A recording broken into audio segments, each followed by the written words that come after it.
ऐसा माना जाता है कि दुनिया का पहला क्लिनिकल ट्रायल हुआ 1747 में। 1747 ये वो दौर था जब इंसान में, खासतौर पे वो लोग जो समुद्री यात्रा में जाते या जो लोग समुद्र में ज़्यादा समय व्यतीत करते, उनमें खास तरह की बीमारी पाई जाती जिसका नाम है स्कर्वी। स्कर्वी एक ऐसी बीमारी जिसमें मसूड़ों में खून निकलना, पैरों का सूज जाना, वुंड का धीरे धीरे हील होना, वीकनेस, कमज़ोरी या फिर फैटीग एंड फाइनली डेथ, ऐसा देखा जाता।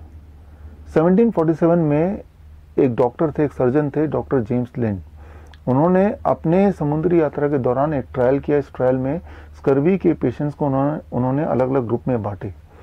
एक ग्रुप को उन्होंने रोज 2-2 चम्मच विनेगर देना शुरू किया, तो दूसरे ग्रुप को उन्होंने समुद्री पानी आधा ग्लास पिलाना शुरू किया।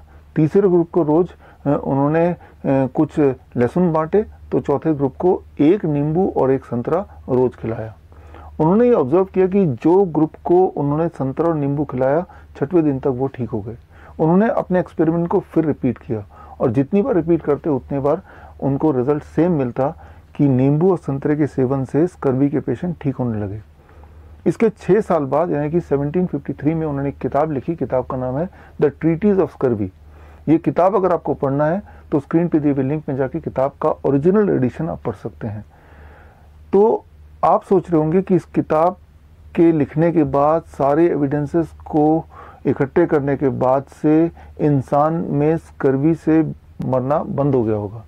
जबकि शॉकिंग बात यह है कि इसके 40 साल बाद भी, जब तक कि 1794 जब उनकी डेथ हुई, तब तक इस मेथड को, उनके इस खोज को मान्यता नहीं मिली। फाइनली 1796 में ब्रिटेन ने इस खोज को मान्यता दी और उसके बाद से ब्रिटेन रॉयल नेवी के सोल्जर्स जब भी जाते समुंदर पे तो साथ में वो नींबू और संतरा लेके जाते। और उसके बाद से फ्रेंच पोर्ट पे ब्रिटेन रॉयल नेवी के सोल्जर्स जम के खड़े हो गए, सालों साल तक पहरा दिया। नतीजा ये निकला कि नेपोलियन को उन्होंने हरा दिया। नेपोलियन के हारने के पीछे सबसे बड़ा कंट्रीब्यूशन था संतरे का। एक सवाल आपके दिमाग में आना चाहिए कि 1747 में ही डॉक्टर जेम्स लिंड ने बता दिया था कि नींबू और संतरे से पेशेंट ठीक हो सकते हैं, तो उसके बाद भी 40-50 साल तक स्कर्वी से पेशेंट या लोग मरते रहे, तब लोगों तक ये नया खोज क्यों नहीं पहुंचा? यहाँ पे सिर्फ एक ही जवाब है, and that is what is called politics.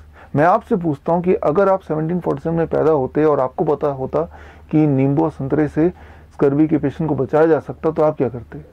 शायद आप बोलेंगे कि आप जहाँ तक हो सके हर पेशेंट तक पहुँचते और आप इस खोज को बताते ताकि ज़्यादा से ज़्यादा जान बचाई जा सकती।